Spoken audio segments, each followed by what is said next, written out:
And the digital transition is something everybody experiences on a daily basis. And especially, of course, during the pandemic, we have seen an enormous acceleration of the digital transition, but we have also seen an enormous exposure to the digital transition because a lot of work has been moved from physical presence to online presence. And we have seen an enormous boost in platforms, the use of communication platforms, but also the sales over digital platforms. And at the same time, we see that digital platforms are all over the place and are also having different kind of effects when it comes to people's life. And of course, there are a lot of good sides, but there are also concerns. And that's why Europe is really keen on, first of all, making sure we have a good position in this whole digital transition, but also to make sure that the European values of inclusion, of equal access, of avoiding dominance of individual players are well embedded in the digital world. And that's why Europe is working on regulation like GDPR, the DSA, the DMA, the ethics of the use of artificial intelligence in order to make sure that the digital world will be a good world with equal access and inclusiveness. So that's setting a little bit the scene. What we will do in this session, we will focus on a couple of concrete companies that are working in this whole area of digital transition and applying digital technology in various domains. So I want to briefly introduce the presenters in this session. I start with Jouni Kettunen, who is the CEO and founder of a Finnish scale-up called Firstbeat. And he's also an alumnus of the EIT Digital Accelerator. And we will come to the role of Firstbeat in the first question.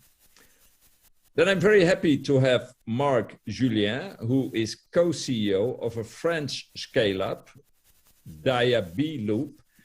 That's a partner of EIT Health, and it was the winner of the 2019 EIT Innovation Award. And finally, there is Amparo Roca, and she's the Chief Operating Officer of a Spanish startup company that applies artificial intelligence in different sectors. And the company is called Talentum, AI Talentum, and it's participating in several projects in EIT Food. So what we have with us is partners from different kicks, but also from different parts of Europe. And I will start the discussion with these partners.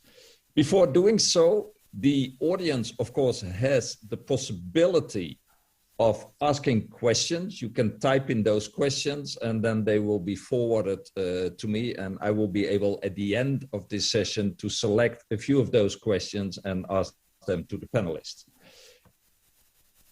That being said, I would like to start with Jouni. Jouni, nice to have you on the panel. We've met several times, not only here, but also in the US. And your company Firstbeat is a spin-off from the university. It heavily relies on bringing fundamental research to the market. You interpret fitness data provided by body sensors. You could call it the quantified self. And we, of course, are all curious, what are the concrete innovations that have strengthened the position of your company? Jouni, the floor is yours.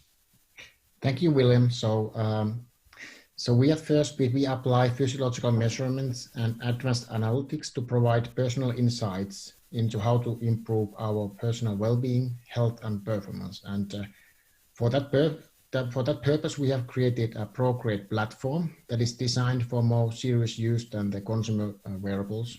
products can deliver. So basically going more deep towards health and well-being and how that relates to your lifestyle. And as of today, our products are being used by hundreds of sports teams like Manchester United, Chicago Bulls, or New York Rangers. But more importantly, we are building a product platform and partner network for employee health, where we partner with different health providers to deliver advanced physiology-based personalized advice on how to use the data to really promote personal well-being and health. And all of our innovations are related to how to record the data, how to analyze the data, how to present the data to make an impact on well-being. Thank you very much, Joni. We've discussed this before. You have an impressive customer list of your applications and your products. And we will come later to the question of how you interacted with the EIT Digital Accelerator. But before doing that, I will move on to Mark. And Mark, your company Diabeeloop is about applying self-learning algorithms to automate and personalize the treatment of type 1 diabetes. Where is the emphasis in your company? So what is it in terms of innovation that your company is standing out from the competition?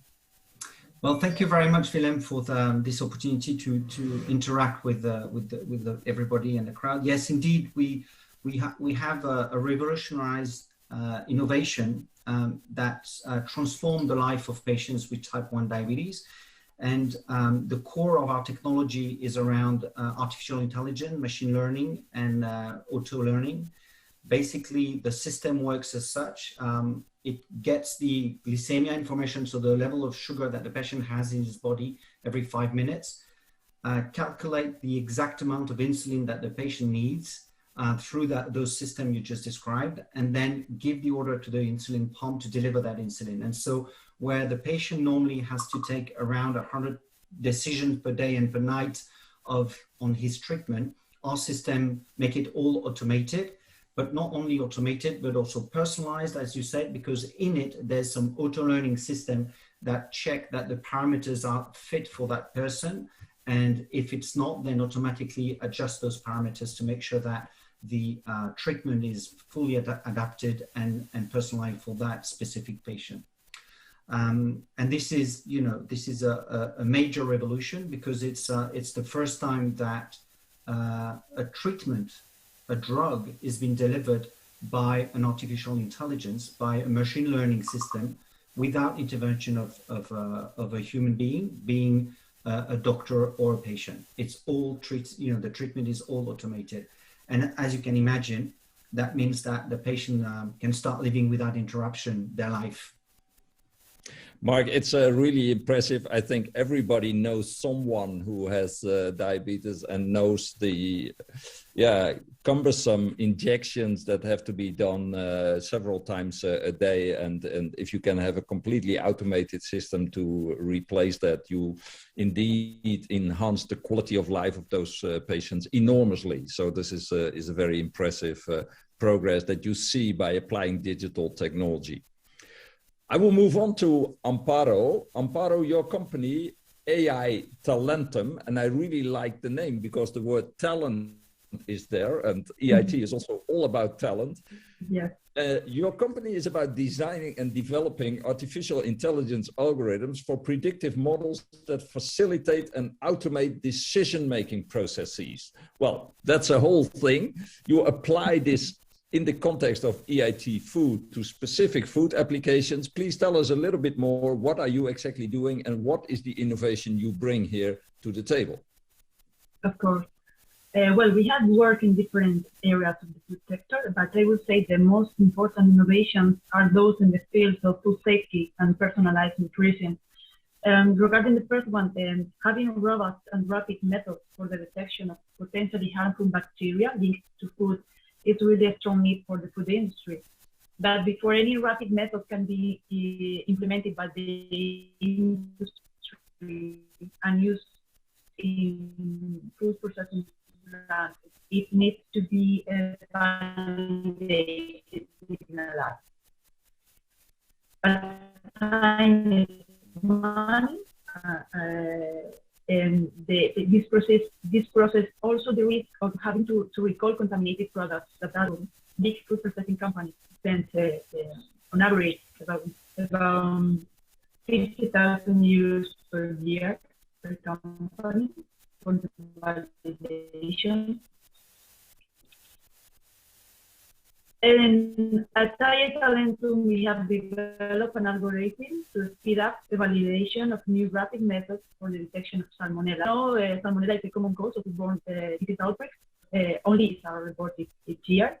So by using AI, we can reduce the cost and time for the validation of the detection method because we need fewer samples to test.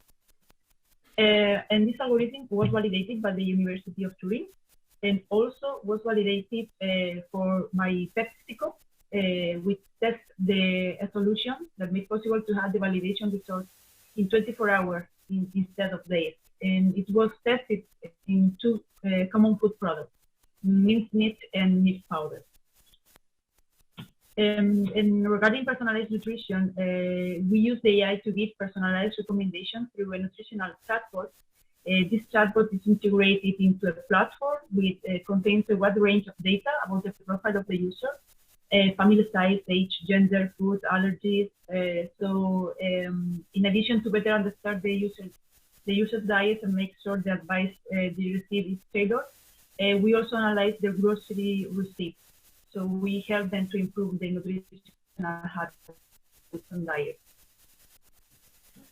Thank you very much. The line was breaking up a little bit at my side. I hope it was not the case at other places. Of course, you mentioned salmonella. That's very important to be able to quickly detect that. You also mentioned personalization, looking at specific allergies that people may have. And that's actually a common denominator I see in the three companies we have here. Artificial intelligence, data collection, sensor technology can be used to even further personalize all kinds of applications and make them really, really very specific to your situation, which is the big advantage, of course, that we see when you have lots of data and analysis technology available. We will now shift a little bit gears from what your company does and what is the innovation that you bring to the table to why did you engage with EIT? What did engaging with EIT Digital bring you as a company? And we would like to hear a bit more about that. And maybe, Joni, you could tell us a bit about this. You were part of the EIT Digital Accelerator in 2017. You're in Finland. You interacted with the ecosystem there locally, but also more widely. As I said, you also went to our hub in San Francisco. So maybe you can tell us a little bit what you gained from engaging with EIT. Yes, certainly. We joined the program, and this allowed us to link with the EIT's network and ecosystem of senior level business experts and leaders with a lot of experience in different industries, and that helped us to have coaching discussions and planning sessions with them, and then following up how we have progressed. And without the network, I mean, this expertise was outside of our typical scope of contacts. So this basically helped us to develop faster, get a little bit more understanding on the market and make better plans, decisions. And some of the topics that we covered were around our overall strategy, go-to-market, brand positioning, and also we did some preparation work for our equity story and regarding investors. So this we did see quite valuable these discussions and coaching, as it helped us to speed our development. Thank you very much. I very much remember our dinner that we had in San Francisco. You were just flying in, wearing already a bit tired And then you mentioned, I don't mention the company here, but you said, hey, we're discussing with a company. And then I said, hey, that's a coincidence because they happen to be here. The co-CEO is here. Maybe we can arrange a meeting tomorrow. And we were succeeding in doing that. And literally connecting on the spot. That was a very nice coincidence indeed. I move on to Mark. And Mark, actually for you, the same question. You have been with EIT Health. So what has this collaboration in EIT Health brought to your company? I think there's mainly three elements. The first one, as most of the the startups, it's the booster program where we won a prize, and that helped us to recruit more engineers and speed up the development of our program. And then we were engaged in 2 innovation programs where we got above $1 million of financing for all our programs, and those were key because our board were happy to finance the development for adult solutions, but we didn't have the funding for the kids and teens solution. And thanks to the support of the EIT Health, we managed to develop that and do the clinical trials and prove the efficiency of our system for the kids and the teens.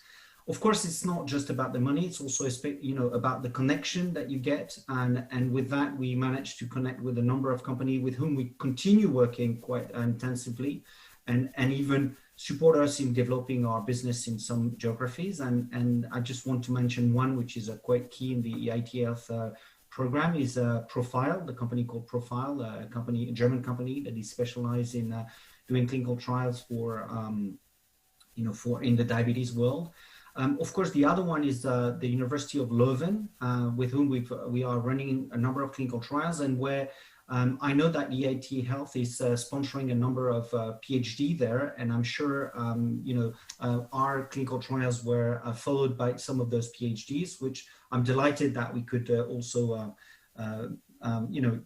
make good use of those support from the EIT Health on that pillar. And the other thing also is that I'm always of giving back when we receive good support, and so as a company and personally, because I had some experience, I did help Jean-Marc Bourrez, the EIT Health Managing Director, to think through what could be a tool that would support venture, startups or young companies in Europe not being acquired by US,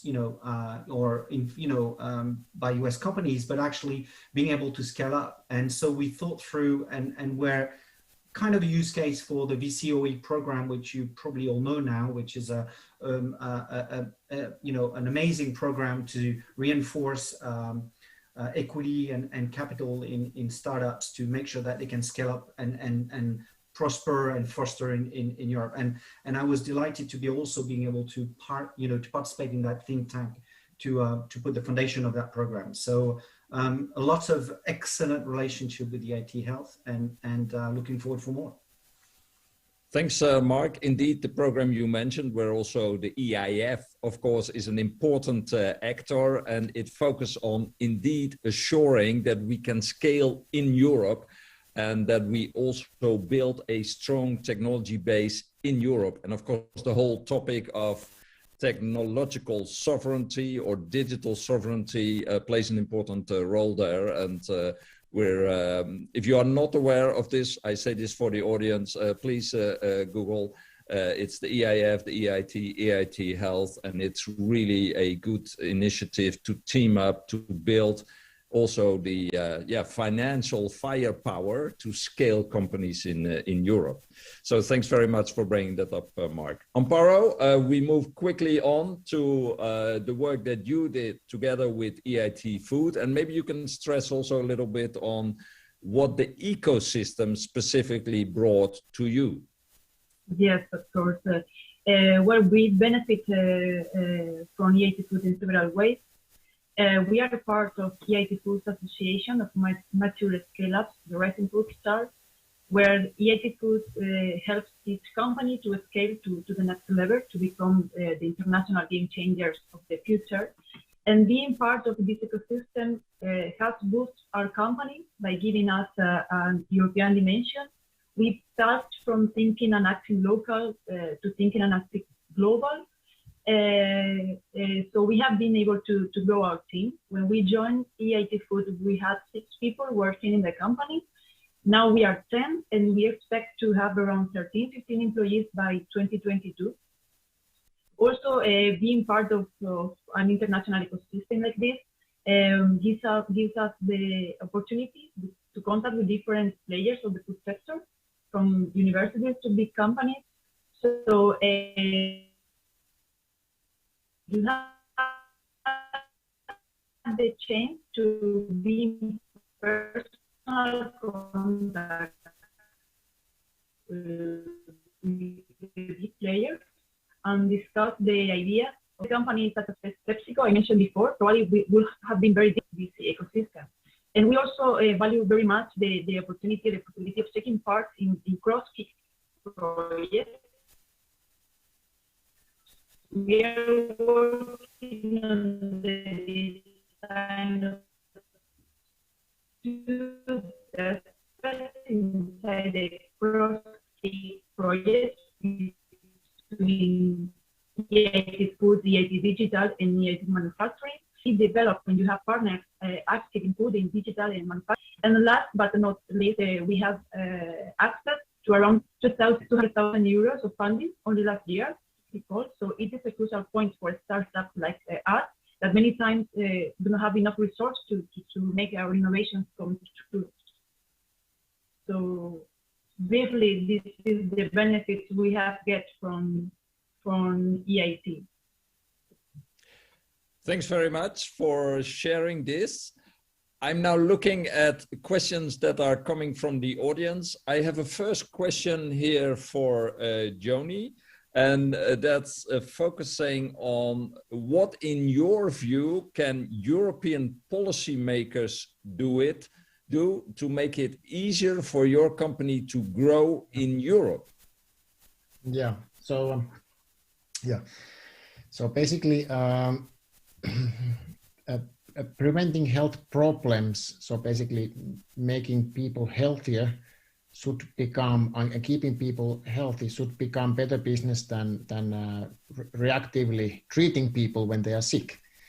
So that's basically helping to build products and services and which are sort of within the and also services that fit into that space, and also not to overregulate something that is intended to improve health. So not to overregulate that as like a hardcore healthcare devices. And as a Europe, we should show the way of how to improve our health, how to build sustainable society in terms of making healthy life choices. And at the end, being healthy should be much better business than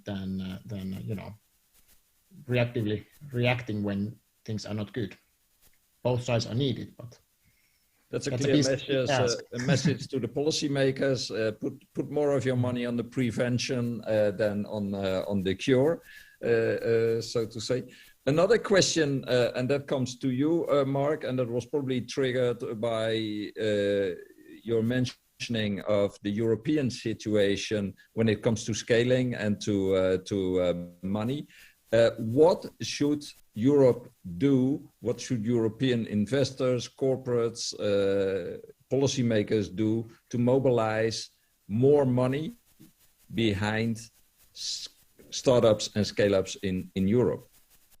I think there's 2 things. Really, there's really 2 things, and especially in the medical world. The first one is, and I'm going to be very blunt here, but sometimes one needs to be blunt, is just to let us do business. And regulation and the MDR is a nightmare for startups. And I published a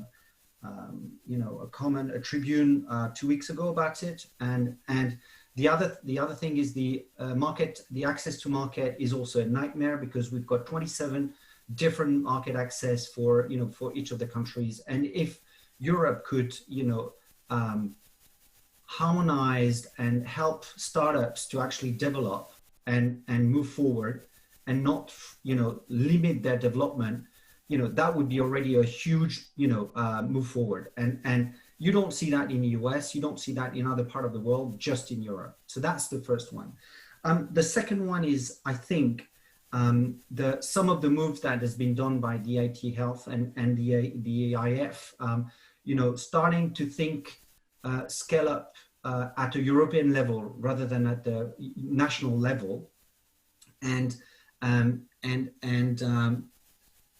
looking at companies that are developing those technologies as future venture rather than risk management. Also shifting that mindset, towards the future of development of the company rather than the risk that one is taking when they invest in a company, is also something that would for sure help the development of unicorn in Europe. I mean, when you talk to just a very short example to you, I mean, and it will, I'm sure resonate to a lot of people, is when you go to the US, some investors, when you ask them for $30 million, dollars, they come back to you and say, okay, if I were to give you 60, what would you do? And then you need, you're really challenged there. Whereas in Europe, sometimes you come and you ask for 30 and people say, okay, well, let me give you 10 or 15 and then prove me that you'll be successful. And that sort of mindset really is a rein to development and making sure that we get some unicorn.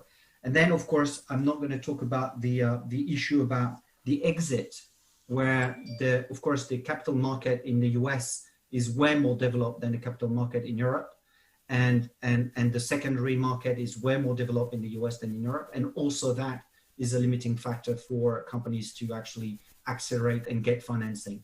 So I know I've been a bit blunt, but that's what all of us, startups wanted to make unicorns are facing today. Thank you very much, Mark.